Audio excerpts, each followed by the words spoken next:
Well, frankly, the situation is worse than it has ever been, and really on every single level. So if you're talking about street group, neo-Nazi types, skinheads, there are more of those today than there were when I started looking at this stuff back in 1999. We have political parties now who have positions that mirror white nationalist groups, and that's in multiple countries. What if the greatest threat to the West Coast isn't wildfire, earthquakes, or the housing shortage, but hate? Stark recent reminders are everywhere. Politicians assassinated in Minnesota, a conservative commentator gunned down in Utah, a mass shooting at a Minneapolis church that left children dead and injured, a knee on the throat of George Floyd. These weren't planned by organized extremist groups, but the normalization of hate in our politics and culture creates an atmosphere where fragile minds can find justification for violence.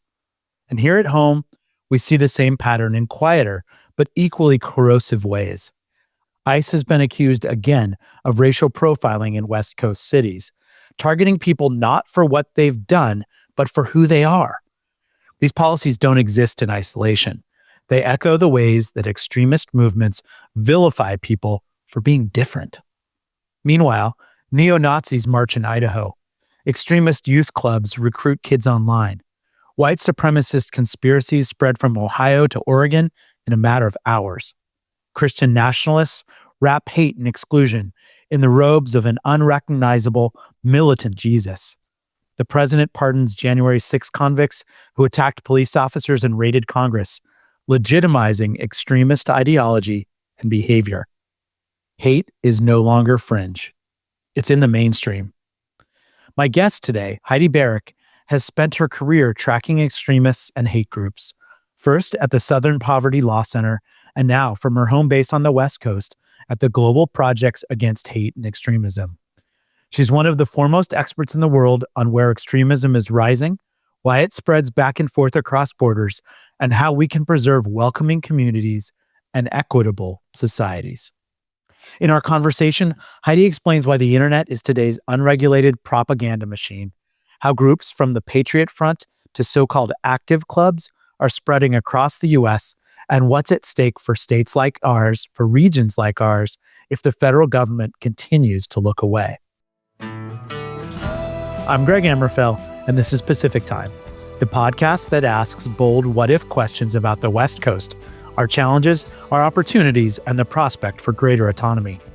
Today I ask, what if we adopt policies that go beyond crossing our fingers that hate and its violent offshoots don't happen upon our communities on the West Coast? Heidi Beirich offers a level-headed assessment of our situation and offers clues about how to proceed.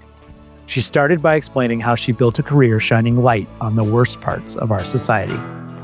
I've been working for years, first at the Southern Poverty Law Center, now at the Global Project Against Hate and Extremism, on tracking far-right extremist movements, trying to counter them, do something about them. My work now with the Global Project is focused on not just domestic extremism, but transnational hate movements, American actors who are exporting hatred into other countries.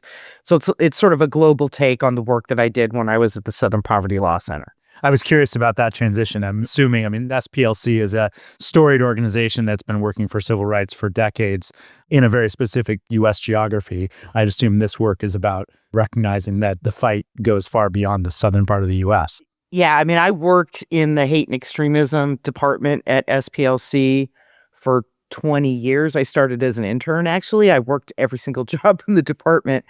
And over time, just came to see that the transnational situation was being ignored.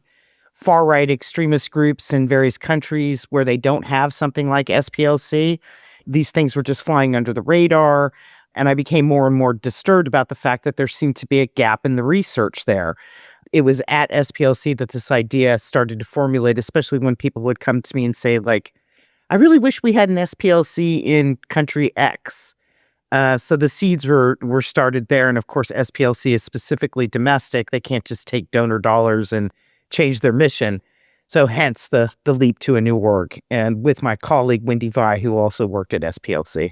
So I'll ask you a huge question. What is the state of hate and extremism, both in the US and around the world?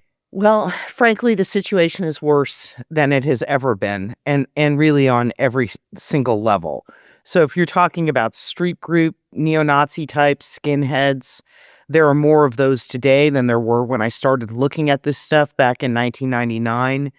We have political parties now who have positions that mirror white nationalist groups, and that's in multiple countries. The number of people online in, various kinds of hate forums is literally in the millions. We don't really know how high that is. The internet has allowed radicalization of people in a way that just wasn't possible beforehand. This is a pretty serious situation. We did not have far-right movements in power 10 or 15 years ago. That is no longer the case. It's not just here in the United States, but in other places. It used to be completely unacceptable to say bigoted things about immigrants, Jews, Latinos, whatever the case might be. That's no longer true, at least on the conservative side of things. So we're living in a different world than when I started tracking these groups, when I really would have thought you described them as fringe back then. And you just can't use that term anymore. It doesn't make any sense. There's too much white nationalism, extremism, racism, anti-Semitism in the mainstream today. It's pretty shocking, actually. So I'll ask another huge question. I mean, you've talked about the internet sort of enabling the spread of these terrible ideas, but why are these ideas so ascendant? What's giving them oxygen? Well, that's actually a really interesting question. I have to say that bigotry and hatred is something that has coursed through human history on and off, right? The 1930s are the obvious, more recent example, but that's not it. Not all of it. We've had genocides in various countries between different ethnic groups. There seems to be a proclivity among not just Americans, among everybody to kind of go into groups and become oppositional to the other. And when politicians take up that tactic in, scapegoating, for example, it can really motivate people to more extremism. Now, the issue with the internet is this. In the 1990s, if I wanted to find a Klan group, or I wanted to read, Mein Kampf, or something like that, I'm going to have to do some legwork to find those people, find people who believe those ideas contemporaneously. It's not just sitting out there in the open. The problem is on the web, on social media, there is tons of it. It's just a click away. And the algorithms on most social media systems, if you happen to get on something like that one time, they keep feeding you and feeding you and feeding you more. Also, extremists are quite savvy. They have learned how to use the internet to recruit people, to indoctrinate people. So it's coming from both sides, right? It's people who are going down racist rabbit holes, and then there are people that are getting sucked into these systems. Frankly, nowadays, it's very hard to tell fact from fiction. And so people can end up in conspiratorial areas of the web with fellow travelers who are all convinced about something like maybe QAnon. And it's very hard to parse out what is and isn't true. And that's a big problem. And I think about it a lot like it was in the 1930s when Hitler used the new technology of that time, the radio, to radicalize Germans into anti-Semitism, and anti-Roma hatred and anti-gay, etc. But he used this technology that was completely unregulated to do that. And we're kind of in the same era. We have a totally unregulated technology that's a million times more powerful than the radio was. And there's nobody saying what is and isn't okay. Of course, after World War II, you can quibble with what is or isn't allowed on radio or TV, but there were rules about those things. So you're not going to go running around saying Heil Hitler and wearing a swastika armband and recruiting people into hate groups on television or radio. It just doesn't happen. But of course, it does on the internet all the time. To play that back some, I think this idea of kind of villainizing the other is very rooted in human psychology. It's probably how we as a species survived hostility from animals and other groups and things. But I think what you're saying is, gosh, in this day and age with information flowing so freely, it's been weaponized to a really terrible and pretty uncontrollable degree. And you have political parties that are capitalizing on that very trend in order to win people to their side without a morality check. Not unlike the way the Nazi Party did that in Germany in the 1930s. Yeah, I mean, that's exactly right. And unfortunately, we seem to have forgotten the lessons of the Holocaust and World War II, right? If the internet had been invented in 1948, we probably wouldn't be living in the internet ecosystem that we're living in today because they just come out of the horrors of the war, the Holocaust, mass murder and genocide, and you wouldn't have allowed that stuff to just run rampant. But here we are, damn near 100 years later. There are very few people who survived the Holocaust still alive to tell their stories, by themselves. And we know from polling that a lot of young people don't even know what the Holocaust was, which is terrifying. And so that's been lost. The horror of where othering can lead you has been lost. And hence, we seem to be taking these things very, very lightly when it comes to the online space. The Europeans are a little different, right? They put regulations in the Digital Services Act that are going to start fining companies that leave this kind of speech up. But in the United States, it's going to remain the Wild West. Could you highlight, if highlight's even the right word, but could you shine a light on extremist and hate movements in the U.S. that people may have heard something about, groups like the Proud Boys or other groups that people need to know more about, that we need to be paying attention to if we value a civil society?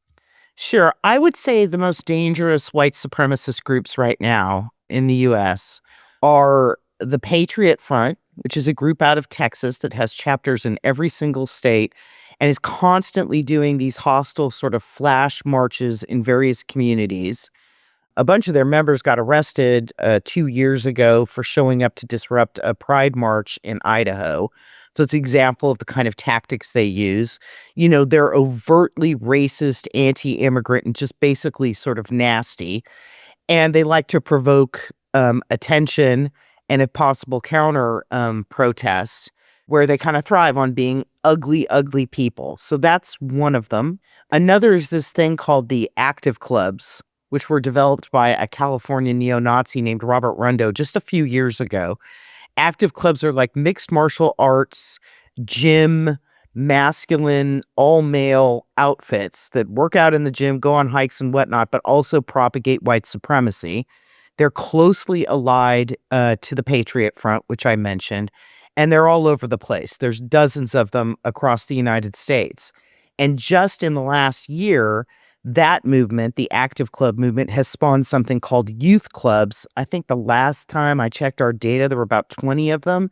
These are the same thing, the same neo-Nazi activities, gym, etc., targeting specifically kids under 18.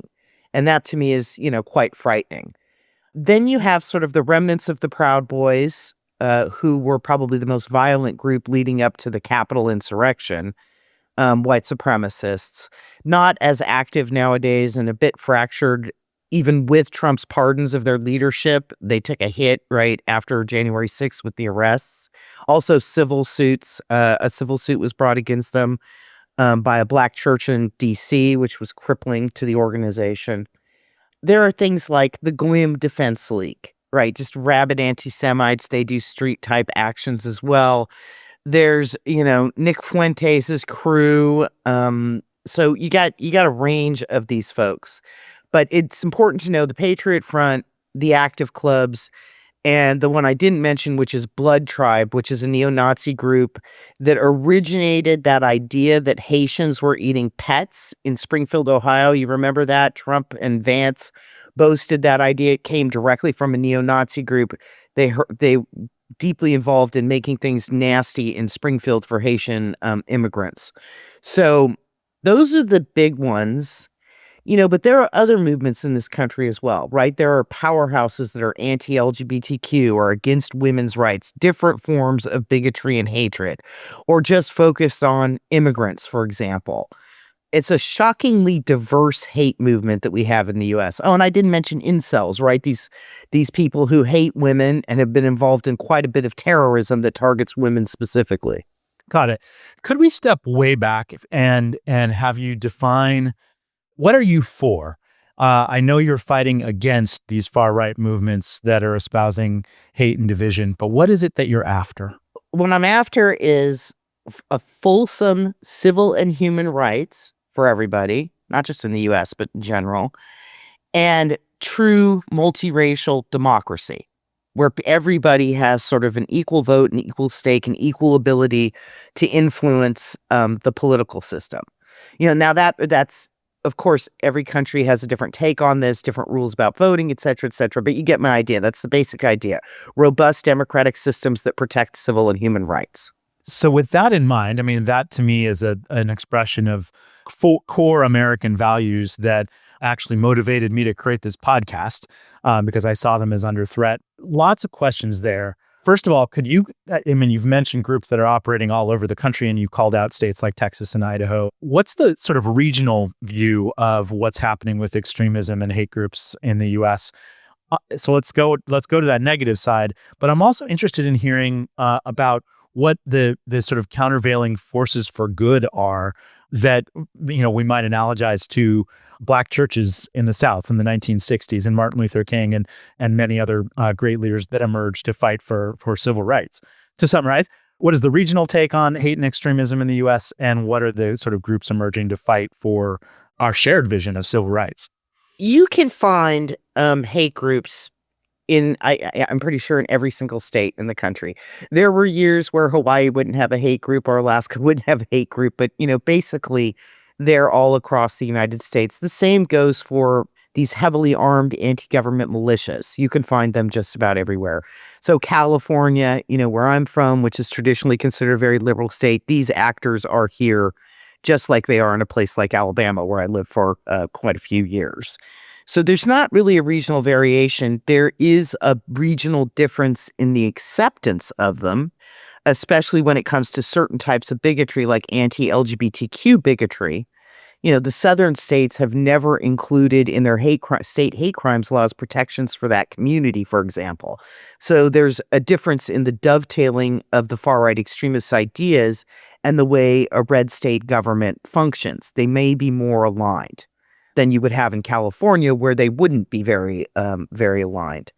As far as the fighting back, that's an interesting question and a complicated question, because there are organizations all across this country who are trying to stop the Trump agenda, right? I'm thinking of all the migrant rights groups that have been battling it out on the streets, basically in Los Angeles, plus just individuals fighting the deportation machine that Trump and Stephen Miller have sent into there. There are big organizations like Accountable US and Democracy Forward and the ACLU who have been exposing what the federal government's up to and filing lawsuits to try to stop Trump's agenda. The LGBTQ community has really stepped up to protect the trans population in particular, which is really under threat. The Trump administration has deleted health information for the LGBTQ community, shut down suicide phone line for young kids. I mean, it's really quite something. So there are, the national groups like GLAAD and others that are doing this work, but also at the local level. And I'm actually rather impressed with what I'm seeing at the local level all across the United States, where local youth groups or local community centers are trying to step into the gaps that have been left and stand up for civil rights, when the federal government doesn't care. And then, of course, the blue state attorneys general have brought a bunch of suits on different issues like birthright citizenship.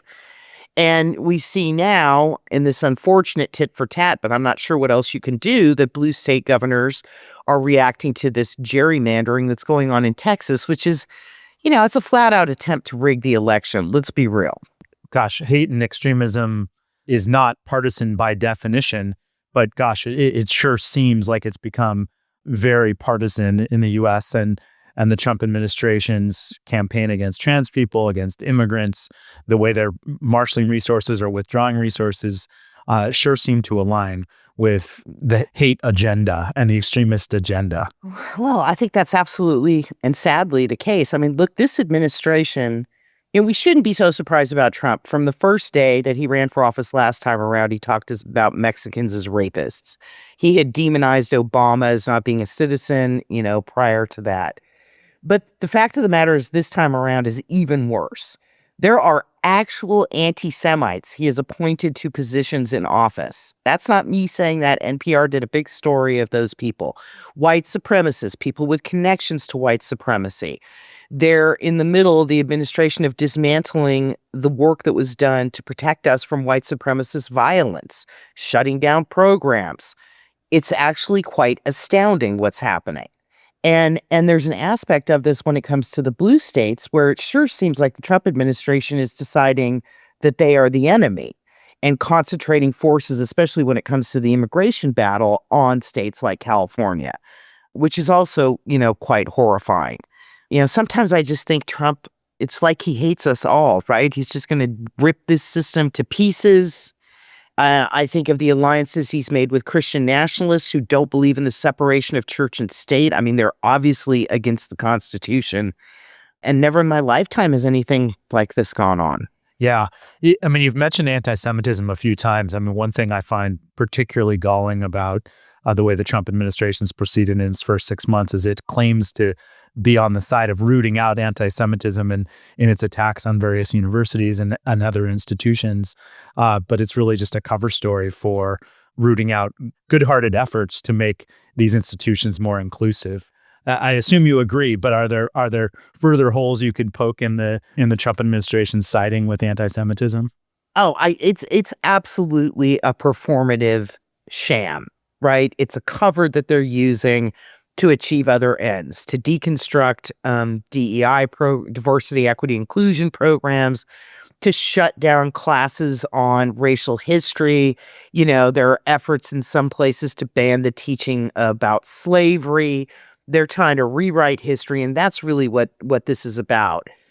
And they're so hypocritical. I mean, when you put a guy like, Darren Beatty into a high position, or Joe Kent, who has connections with white supremacists in the National Counterterrorism Center, you obviously don't care about the number one threat Jews have faced in this country in terms of terrorism and hate crimes for years now, which is far-right extremists. So let's shift into talking about what could possibly help us start putting this toothpaste back in the tube. What could get us back to a civil society? Do you have ideas? Well, one thing would be to do something about the online space. And I'm not very hopeful on that front, but we were going in a good direction until this second election of Trump, actually. Everybody except for Twitter, because Elon abandoned all these efforts when he bought it, had put in more and more robust policies about online hate speech, terrorism, extremism of all forms, protections for the LGBTQ community, including trans people. All that was happening. It has now been unwound. I mean, there are many shameful aspects to this. When I see Tim Cook sidling up to Donald Trump, I'm shocked because I remember in the first Trump administration that he gave the Southern Poverty Law Center $1 million to fight Trump back then. And now it's just a capitulation. So there's that in terms of putting the toothpaste back in the bottle. We need political figures to speak out. We especially need conservatives to reject hatred and extremism. That's really the problem that has happened to us. There used to be kind of guardrails, a limit on the far right where conservatives would say, no, we don't accept neo-Nazis, we don't accept anti-Semites, we don't accept open racism. I'm not saying they were perfect about race, but if someone was a bona fide white supremacist, they would be kicked out of the party. That's where this has all gone sideways. And Trump really blew that to pieces when he won that primary back in 2015. That's what changed the dynamic there, unfortunately. And now Trump and the Republicans are a lot more like the Alternative for Germany in Germany, right? Just a bona fide far-right, racist, anti-immigrant party. And it's a lot, I think, for Americans to digest. This happened really fast, and a lot of people aren't aware of it. So we do need, somehow to get back to the decorum that says you don't say racist stuff in public. It's unacceptable. Like, I'm not sure how we unwound that. That was a very positive direction we were heading in about not demonizing people. So there's a responsibility at that level. I feel like civic leaders have that responsibility. We all actually do to speak out for equality, human rights, etc., and try to do something about it and make clear that we do not agree with those who have the opposing view. And sometimes I don't even think of it as the opposing view. It's just the wrong view. It's a cruel view. And I worry that we're going in exactly the wrong direction in terms of a pushback. I mean, you mentioned the attempt in Texas to gerrymander the 5 seats. It seems like we're heading for a tit for tat back and forth that actually is just going to be anti-democratic across the board and going to drain civil discussion and discourse as opposed to, kind of restore people's confidence in the system. Now, I'm not saying Gavin Newsom should back down or J.B. Pritzker should back down. I think we have to fight against the idea of rigging the election in 2026.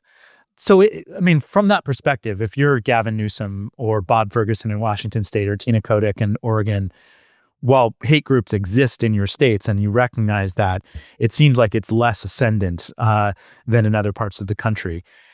What could you do to go further to make absolutely sure that these places give no shelter to the rise of those kinds of ideas, those kinds of movements? Do we need to talk about constraints on free speech? Do we need to talk about, how hateful behavior and advocacy is punished? What are the playbooks for fighting this terrible trend?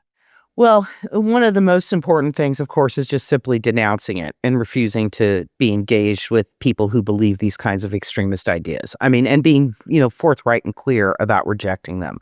I was kind of disappointed with Gavin Newsom a few months ago when he had that short-lived podcast where he brought some far-right figures, bigoted far-right figures on. I just thought that's giving them play that they don't deserve. That's giving them a platform that you don't need to use your reputation to help them out on.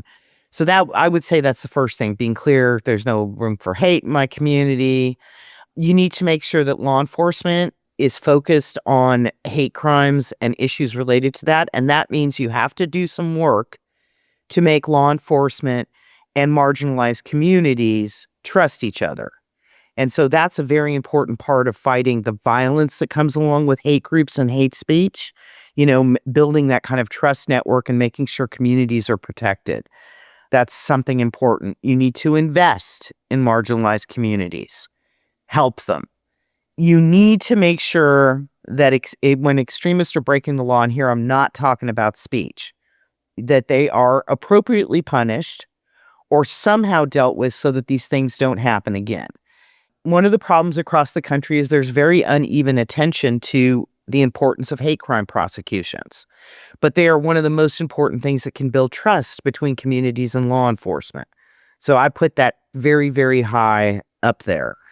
In this environment too, you have to use the levers that you can to stop the federal government, if you can, from doing actions that are clearly rooted in racism and hate, like the immigration stuff, if you can.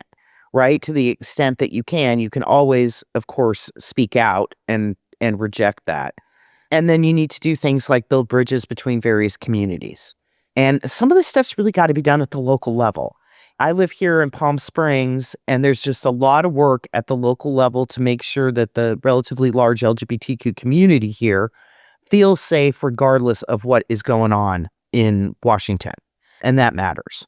Yeah, and thank you for your call out about speech, because I think it's important to recognize that groups like the ACLU that have been fighting for civil liberties for a long time have also been the groups that have defended Klansmen and other people who are saying things that lots of us would find hateful, but their right to speak them is actually part of a civil society. So.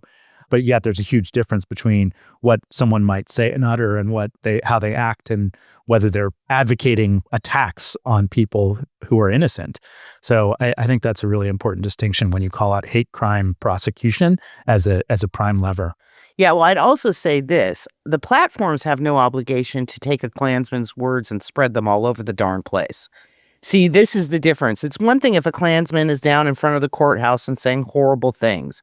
It's another thing if they're on Facebook and saying it, and millions of people can hear it. Because Facebook is actually no different than a local restaurant that does not have to allow a Klansman to come in and say hateful things because they feel like it. So, you preserve freedom of speech because that individual does have the right to say, I hate the Jews, or, whatever the thing is. But you don't have to give them those platforms. So it's very disappointing to see the tech companies caving to the Trump administration, which doesn't want any content moderation. Yeah, and it's interesting to highlight them because they, here they are. They're based on the West Coast, and they've totally renounced responsibility for policing what gets said on their platforms. And there's plenty of people suggesting that they actually welcome conflict as a means of promoting engagement and attention on their products. Is there more that governors and legislators could be doing to administer, to provide oversight, to require social media platforms and other private companies when it comes to hate speech? Some of the attempts by California demand that tech companies produce transparency reports of various kinds. They've all gone down in the courts. And the reason for that is Section 230, right? The federal law that basically exempts social media companies, web providers, a bunch different tech platforms of responsibility for what's said on their platforms. So you can't sue for libel or defamation. You can't really regulate them because they have the right to free speech, which includes deciding what or what not to put on their platforms. And there's no liability. So it's a bit of a catch-22. California has been successful in passing laws around privacy, which I think is interesting. So you can make some headway that way with the tech companies, but this is not an easy thing. So, Heidi, what's your projection about where things are going to go with hate and extremism in the U.S.? Well, unfortunately, my projections aren't really something positive. What I see now is a movement when you include the number of people who agree with certain white nationalist principles like the Great Replacement conspiracy theory, who believe in conspiracies like QAnon, Christian nationalists who don't believe in separation of church and state. And when you look at this, we have a real movement in this country now that is against democratic principles and has racism coursing through it. And it is not going to disappear, right? This isn't something that is just going to vaporize after the next election happens at the federal level. And of course, we shouldn't forget how much power these folks have depending on, which state you're in. It's in red states specifically. So we have a political movement that needs to be challenged and needs to be rejected. And we need to be able to show why this is bad, and a multiracial, rights protecting democracy is the way you want to go. It's the linchpin for everybody to be safe and secure. The world that we're living in right now with the Trump administration is there are millions of people across this country that are scared every day. And I'm not just talking about undocumented migrants. People are afraid on every front, and I guess that's what they're trying to do, put us all in a flight and fight mode, and we're paralyzed. That can't be the world that most people want to live in. But whatever happens, if the tide turns at the federal level and we have, I don't know who it would be, whatever, a person is elected who doesn't agree with this stuff, whatever party, we're still going to have to deal with these movements. So there has to be a lot of education in this country about who they are, what they believe, why they're problematic, why their ideas should be rejected. We're going to have to get back to the tech companies if there's a change in federal power and try to change and get them back to content moderation so we're not getting young people radicalized into this terrible stuff. So there's a lot of work to be done. And I'm also worried that if there's a change in power, that we're going to end up in a situation where there's retaliation from the other side. In other words, we can never find ourselves back at the system that we had before Trump started poisoning everything. And that's scary too. Who wants to live in a system where one party comes into power and they decide to, violate norms, rules, laws, whatever, to punish their enemies, and then we get a flip? Like, this will be a death match. It'll be a cage match, and nobody's going to win. So somehow we need to reset back to a level of decency, morality, and professionalism that used to exist at the federal level for all its faults. At least it existed in spirit or in aspiration. We've got to get back to that. And we're going to have to pass some laws to stop some of the things that the Trump administration has shown us that they were able to do with the current legal structure. You look at hate and extremism around the world. So, are there encouraging case studies for how a country might recover or get itself back on a good path from a particularly terrible period? There aren't a ton, but there are some. I think Brazil is very similar to the United States in what it's going through. Bolsonaro, the far right leader who's now in a lot of trouble and going to be under house arrest, he built a powerful far right movement in that country by demonizing LGBTQ people, indigenous people, and women. It's a little different than the United States, the bigotry here. He brought together Christian nationalists, the Brazilian version, with people who hated Pokes and built a juggernaut that got him into office. And he abused his office. That's why he's been prosecuted in pretty terrible ways. But the sort of the center to the left was able to defeat Bolsonaro in the last election. So that means President Lula is what I'm talking about. And unlike the United States, when Bolsonaro's allies attempted to overthrow the government in Brasilia, kind of like our Capitol insurrection, Brazil prosecuted Bolsonaro for his involvement. So what they're doing is to put an end to this stuff. So, I've talked to people in my sector who say sometimes there may be prosecutable offenses that are happening right now under the Trump administration that should not be forgotten, either for the record, the historical record, or because there should be prosecutions if power changes hands. It's still a fight, though, in Brazil, and the Bolsonaro movement hasn't disappeared. Then you've got the case of Poland, where massive street movements of progressives and centrists were able to throw out the far-right parliamentary majority. And they have moved to get rid of a lot of the policies that party put in place. Law and Justice is the name of the party, especially the anti-LGBTQ. Like they got rid of these LGBTQ free zones that the party had created, tried to reinstate women's rights. It's a positive, but they're a long way from undoing a lot of the damage. And then in the presidential election that just happened, the Law and Justice candidate won. And he now has the ability to sort of stop things from happening. So I bring these up to say, we've got examples, we can make things better, but we shouldn't act like this isn't a legitimate political movement that we have to counter and deal with. Two other international examples that I'd be interested in your take on. I mean, one, it's hard not to think about Nazi Germany. The Allies, in the wake of the war's end, prosecuted the Nuremberg trials and held Nazis to account. They paid for their crimes. Then on the flip side, there was the apartheid movement in South Africa. I had the good fortune of living in South Africa the year after Nelson Mandela took office, so I know that story a bit. Mandela didn't take the path of prosecuting the Nationalist Party. He held the Truth and Reconciliation Committee and basically said everyone's got amnesty if they're honest, and if we can voice what's happened, recognize our error, and move past it. What's your assessment of those two approaches? Depending on how bad things get in the next 3.5 years, it may end up being something like a combination of that. What I think Nelson Mandela, if he's a giant, right, an amazing figure, but his decision not to seek revenge when he got out of prison and to create a peaceful path to power, to democracy, etc., is really the example that we want here, right? We don't want a revenge cycle of any kind happening. It's very important. Truth and reconciliation is interesting. It will end up depending on seeing what goes on in this country over the next 3.5 years.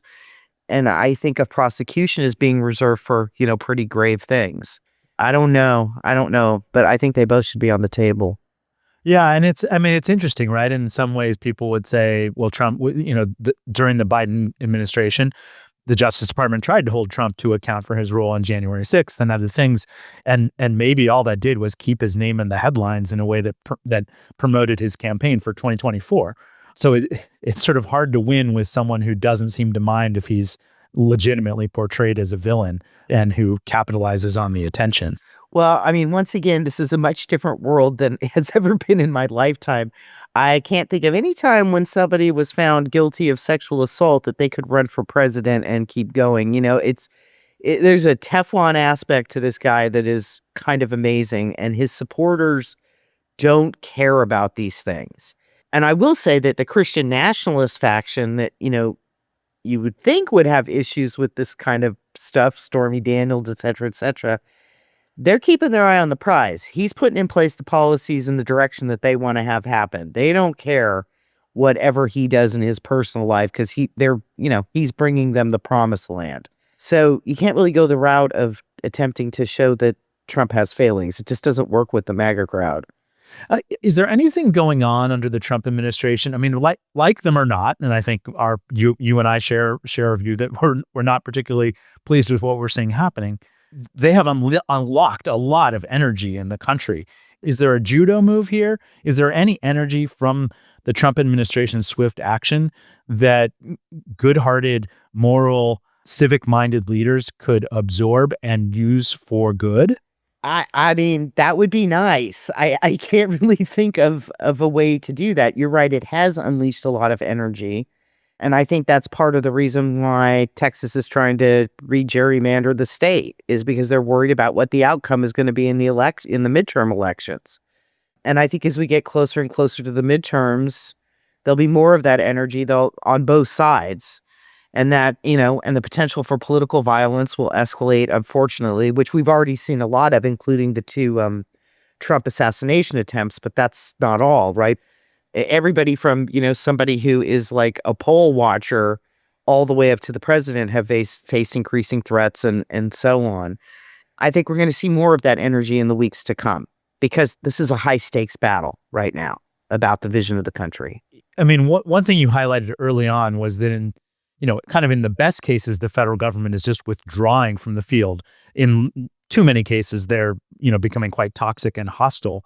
But in places where they're withdrawing, does it create opportunities for states or coalitions of states to fill that void with great policy, with policy that preserves civic society?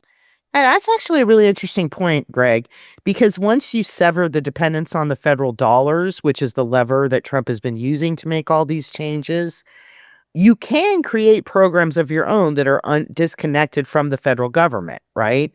And, now you might have to raise taxes, you might have to do other things to fund those programs, but the states could step in and take over those responsibilities and then protect themselves forever from somebody else who might come into the executive branch and want to get rid of these things.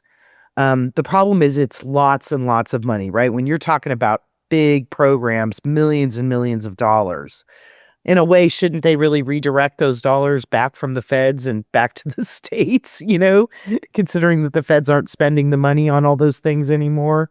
Can you think of examples, I mean, even going back to your days in the Southern Poverty Law Center, where states were able to take leadership or show some sort of financial trick to kind of take dollars that had been deployed federally and kind of reclaim them for the civil rights agenda? I mean, most of my experience with states fighting for civil rights has actually been in the courts, not so much on the side of what you're talking about here. And I'm not really a healthcare expert, but I'm guessing there are a lot of examples of like Medicare money, Medicaid money, and things like that being repurposed in different ways. But the states really battled the anti-immigrant stuff that was spreading across the country in the decades before Trump came into power. So they do have levers to stop certain things, and they do have the ability to use revenue to protect communities if they so choose. And if a state wants to step up, they're going to be in charge of education now, right? There's not going to be federal oversight, at least for the time being. You can make decisions about curriculum if you want. We don't know how all that's going to shake out yet, right? It's early days. Yeah. Look, part of what I'm trying to do with this podcast is generate hope for people on the West Coast and ideas, as opposed to just defense, which is hugely important. Let's play the game of what if, and I hate to call it a game because we're talking about something very serious, but what if California created its own version of the Federal Communications Commission and started providing oversight and taxing social media companies for the purposes of policing hate speech? I mean, it's an interesting idea. It would end up in terrible, terrible federal lawsuits and get tossed. I mean, there's just the Section 230's a barrier that you can't supersede. That doesn't mean you shouldn't try things. Just, you can propose laws that end up unconstitutional simply to point out that there's a problem, right? To use it basically as a narrative shift tool or a marketing tool to draw attention to something. Yeah, kind of a long-term legal strategy, the likes of which Ruth Bader Ginsburg used to make the case for civil rights before she became a Supreme Court justice, right? Right. What Right. what other what if questions do you ask? Like if you could daydream a little bit about the kinds of things that the West Coast could do to take leadership on civil rights, what might you ask? Well, I mean, look, the states on the West Coast could obviously bolster their civil rights protections, invest money into the ability to investigate civil rights violations at the community level. They could take on the hate crime stuff, right? They could put that front and center, put a bunch of money in there. They could also, which is already happening in many cases, help people get abortions in West Coast states and travel here. This is something that Illinois has now put money into to help people get to Illinois. You can pass protections, additional protections above what exists at the federal level for trans students and trans kids. Like these are all things you can do at the state level. You don't need permission from the federal government to do that. And, generally, we do have better civil rights protections on the West Coast in parts of the Northeast blue states than you do in red states. But why not bolster that stuff? I think some of that is going to become very attractive to many Americans because it's sort of like OBGYNs fleeing where I lived in Alabama for a long time. They're going to want to come to places where they feel safe, their kids feel safe, they think they're going to get a good education. It may work to the benefit of states that provide those kinds of protections and that much more positive vision of how your life would be if you lived here. For sure. I mean, you and I, as two people who grew up in California, understand that the West Coast is not perfect. It has problems, lots of them, hard ones. But the idea that we could make faster progress and become even more appealing as a place for lots of Americans to move, assuming we can make it more affordable too, seems like a pretty interesting strategy. And if in that process we start tipping the way the electoral map is drawn, interesting. Yeah. What else? Any other ideas come to mind, Heidi, on kind of radical things the West Coast could be doing to assert national leadership? Well, I mean, one of the things that we know is going to happen with the Trump agenda is that rural areas in particular in red states are going to get poorer, less educated, much worse off, basically, which is ironic considering these are the people who voted for Trump. But we know that that's the deal. There's nothing wrong with pointing out how much better your life could be in states like California and Washington and Oregon. And, California and places like that should be out there putting that out there as a possible alternative. And we should make sure that we don't leave behind people in poorer areas of our states in the way that is happening in the red states. So bolster unemployment protections, bolster health care, make sure your education system, you know what I'm saying? Like defeat the hate that's coming out of Washington by making your state a place that is lovely to be in. Yeah, it's a really interesting example, bringing up people in rural areas, and in fact, I had a conversation on the podcast recently with a farmer, an Italian American farmer working in Italy, and she was highlighting that European agricultural policy isn't just about great food; it's also about developing great rural communities so that great food can continue to exist. And I wonder if we have to kind of think more expansively about how providing a good healthcare option is good for rural areas and good for people there. Providing excellent education is good for people in, urban, inner cities, as well as people on the farms. So I think it's maybe about broadening the aperture a bit in order to portray how, our society here on the West Coast could be better for everybody and create a model that other parts of the country realize they're falling behind on. I think it's a good idea. I do. It's very sad to me what's happening in places like Alabama. I lived there at a time when Alabama was becoming a much more progressive place and putting in the rearview mirror its past, segregation, slavery, etc., and was moving to like reform its constitution, and good things were happening there in the early 2000s, and they have been completely unwound.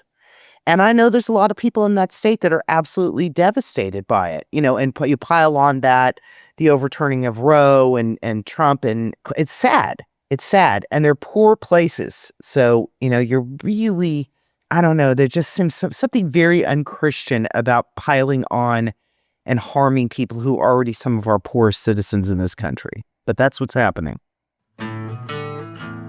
Extremism thrives in silence, in confusion, and in neglect. Heidi Beirich reminds us that we can't afford to call hate movements fringe anymore. They're recruiting, they're organizing, and they're targeting our communities. And they're doing it with support from the Trump administration.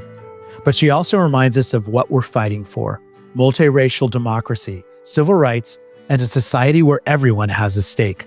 That's the West Coast we want to live in, and the one we need to protect. So here's my question for you. If Washington, D.C. won't defend democracy and fight hate, how should the West Coast do it? And how could we throw our doors open to people from those parts of the country where equity and justice are being shoved aside?